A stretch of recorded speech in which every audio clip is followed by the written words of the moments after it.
Mengenai Golden Visa saya nggak bisa menanggapi, itu kan memang bagian dari bukan tupoksi kami gitu. Sama juga saya tidak bisa menanggapi tulisan media yang ada di luar negeri seperti Gulf, Tuto, Euro Reporter dan lain-lain.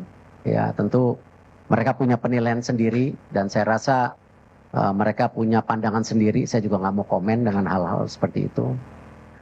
Tapi saya mengapresiasi itu yang saya atas seperti yang di New York Times juga ditulis oleh beberapa media luar negeri yang menyatakan bahwa pembangunan tim nasional Indonesia sudah ke arah yang baik dengan mensinkronisasi semua kepentingan di atas segalanya sehingga program ini transparan.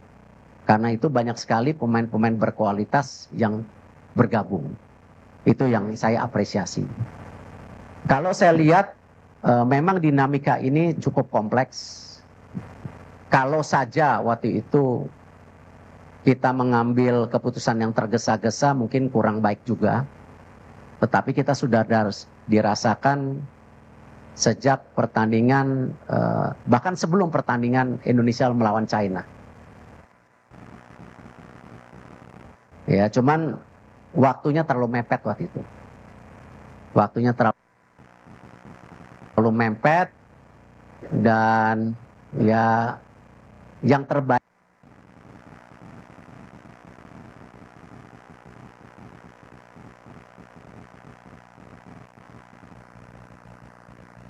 ya hari ini.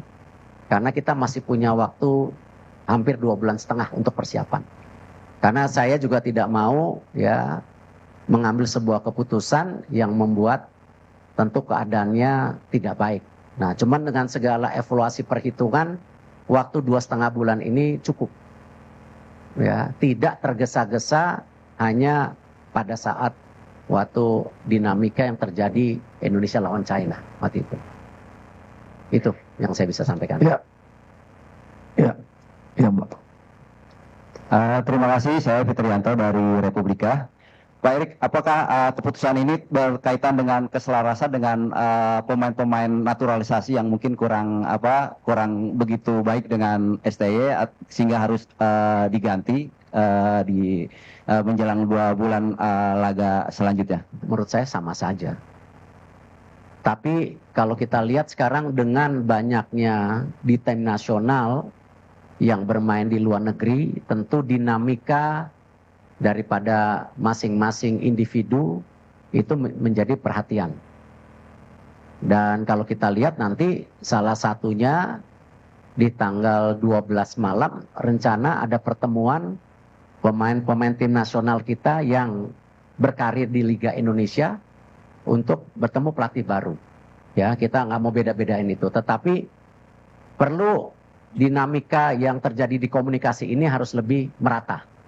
Ya, jadi tidak ada pemain juga yang terjebak pemain ini baik, pemain ini kurang. Menurut saya itu bukan judgement yang baik. Ya, tetapi kita harus melihat tim ini sebagai sebuah komposisi yang satu. Sama. Di sepak bola itu yang paling berat ya memang intangible atau sesuatu yang tidak terukur. Salah satunya ya teamwork itu. Kekompakan antara pemain, pelatih, ya PSSI dengan tim, PSSI dengan pelatih itu paling dinamika yang tentu menjadi tolak ukur yang tidak mudah diprediksi. Tetapi yang tadi saya sampaikan, kalau kita coba sebaik-baiknya, paling tidak titik-titik ini kita bisa kurangi gitu. Ya salah satunya komunikasi yang saya sampaikan tadi, ataupun bagaimana tactical issue yang seperti ditulis oleh beberapa media Eropa, tetapi itu tidak menjadi judgement, ya, tetapi itu menjadi bagian evaluasi, gitu. Ya.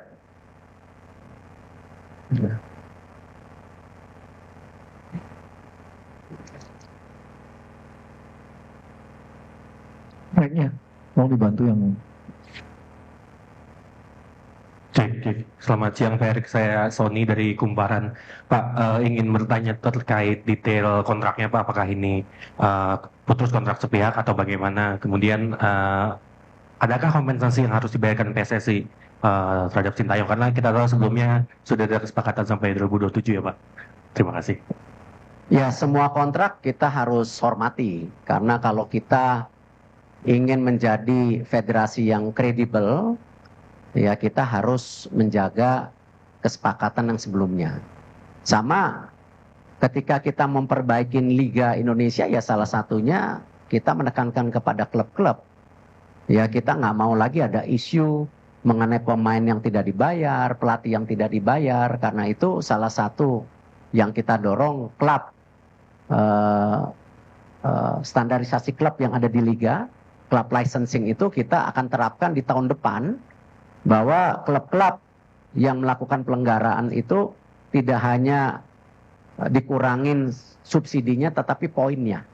Nah, kalau kita melakukan itu di liga, tetapi PSSI sendiri tidak respect dengan apa yang dikomit, ya saya rasa bukan menjadi contoh yang baik. Kita harus menghormati segala perkataan dan kontrak-kontrak tersebut. Jadi kita tidak akan, dan Pak Marji, Coach Sintayong tanda tangan surat terimanya.